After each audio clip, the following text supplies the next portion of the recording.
And around this time yesterday, it was raining, but now it's cold out there. It's 38 degrees right now across Birmingham, and we have an awesome sunrise back behind Vulcan too. But if you notice, the wind is coming from the northwest at 10 miles per hour. It's doing a few things. One is bringing in colder air from the north, but it's also a pretty strong wind speed for this time in the morning, making it feel like 31 degrees out there. And that feels like temperature, or that wind chill, is in the 20s in North Alabama, low 30s across South Central Alabama from 34. The wind chill in Alex City, 31 in Anniston, 32 out there in Tuscaloosa, and 29 is what it feels like in Winfield right now. Wind gusts anywhere between 15 miles per hour up there in Cullman to 23 miles per hour in Tuscaloosa, with sustained constant winds between 10 and 15 miles per hour throughout the day. And that's why the National Weather Service issued a wind advisory for majority of the state. And all it means is we could see gusts up to 35 miles per hour starting this morning and lasting through this evening. And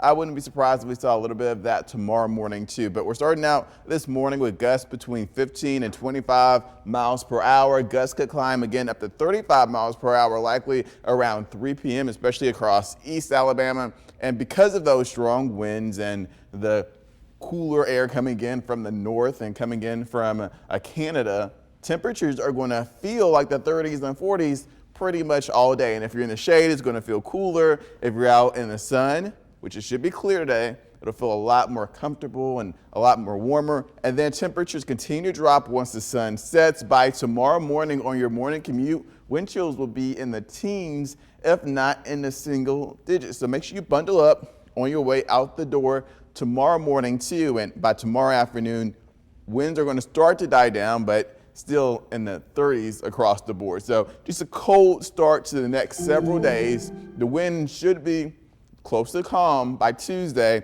but that's going to allow that actual temperature to fall down to the 20s. And then we get a little bit warmer day by day. 55 the high Tuesday, 66 the high Wednesday. Our next chance for rain and thunderstorms comes in Thursday. It starts with some preliminary showers Thursday afternoon. The front sweeps across the metro area as early as 7 p.m., lasting through 11 p.m. and clearing out as early as 3 a.m. And then we're cold all over again next weekend.